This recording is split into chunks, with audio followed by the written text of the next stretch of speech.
ओम नमः भगवते वासुदेवाय। ओम नमः भगवते वासुदेवाय।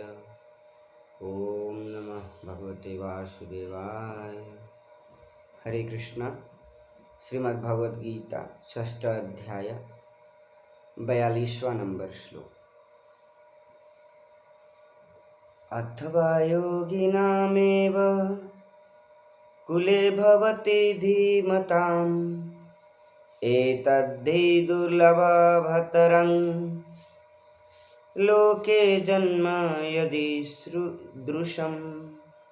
अनुवाद। अथवा यह दीर्घ काल तक योग करने के बाद असफल रहे तो वह ऐसे योगियों के कुल में जन्म लेते हैं जो अति बुद्धिमान है। निश्चय ही इस संसार में ऐसा जन्म दुर्लभ है। श्रील प्रभुपाद जी यहाँ भावार्थ में समझा रहे हैं कि यहाँ पर योगियों के बुद्धिमान कुल में जन्म लेने की प्रशंसा की गई है, क्योंकि ऐसे कुल में उत्पन्न बालक को प्रारंभ से ही आध्यात्मिक प्रोत्साहन प्राप्त होता है। यहाँ पर प्रभुपाद जी कहने की कोशिश कर रहे हैं, हमने पूर्व अध्याय में जैसे कि पढ़ा था कि जो पुण्य कर्म करते हैं वो उनको स्वर्गलोक मिलता है, वहाँ पर भी वो भोग करते हैं और फिर वे किसी अन्य अच्छे ब्राह्मण घर में, वैष्णव घर में या फिर एक धनवान घर में उनका जन्म होता है। फिर यहाँ पर श्रील प्रभुपाद जी कह रहे हैं कि उन लोग बहुत भाग्यशाली होते हैं जो वहाँ जन्म लेते हैं, क्योंकि ऐसे कुल से उत्पन्न बालक को प्रारंभ से ही आध्यात्मिक प्रोत्साहन प्राप्त होता है। जन्म से ही उनको भगवद गीता, भागवतम पढ़ने का और बहुत सारे चीज़ें सीखने को प्राप्त होती हैं। विशेषतया आचार्यों या गोस्वामी के कुल में ऐसे ही परिस्थिति है। बहुत सारे हमने गोस्वामी को देखे, हमने गुरुजनों को देखा, उन्होंने भी कुछ अच्छे कर्म किए होंगे जो अच्छे कुल में जन्म लेके गोस्वामी या गुरु बने। ऐसे कुल अत्यंत विद्वान होते हैं और परंपरा तथा प्रशिक्षण के कारण श्रद्धावान होते हैं। तो यहाँ पर प्रभुपाद जी कह रहे हैं कि ये कुल बहुत अत्यंत भाग्यशाली से मिलता है और बहुत विद्वान होते हैं।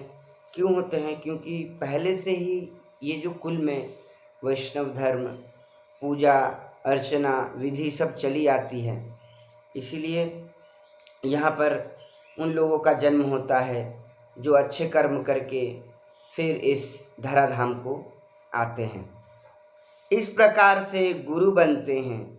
भारत में ऐसे अनेक आचार्य कुल हैं, किंतु अब वे अपर्याप्त विद्या तथा प्रशिक्षण के कारण पतनशील हो चुके हैं।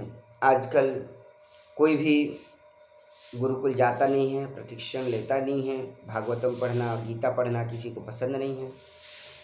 इसीलिए जो हमारा जो आश्रम है, गुरुकुल है, वो सब धीरे धीरे क्षीण होते जा रहे हैं और लोगों में मानविकता भी नहीं रह रही है आजकल।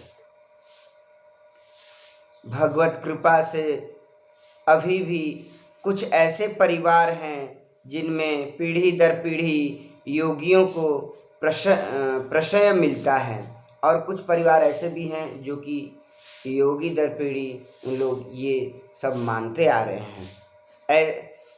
सौभाग्यवशतः हमारे गुरु विष्णुपाद श्रीमद् भक्ति सिद्धांत स्वामी सरस्वती गोस्वामी महाराज को तथा स्वयं हमें भी ऐसे परिवार में जन्म लेने का अवसर प्राप्त हुआ। हम दोनों को बचपन से ही भगवत भक्ति करने का प्रशिक्षण दिया गया। बाद में दिव्य व्यवस्था के अनुसार हमारी उनसे भेंट हुई। फिर यहाँ प्रभुपाद जी बोल रहे हैं कि गोस्वामी को बोल रहे हैं, श्री श्रीमद् भक्ति सिद्धांत सरस्वती गोस्वामी जी को, और खुद को भी बता रहे हैं कि उन दोनों ने अच्छे घर परिवार में जन्म लिया। उनके माता पिता वैष्णव धारा में आते थे और उन्होंने उनके पुत्रों को अच्छी शिक्षा दी, अच्छा प्रशिक्षण दिया और धीरे धीरे वे गुरुजनों को पाकर वे भक्त बने। श्रील प्रभुपाद जी ये श्लोक में यही बता रहे हैं। जय श्रीमद् भगवद गीता की जय, श्रील प्रभुपाद महाराज की जय। हरे कृष्ण।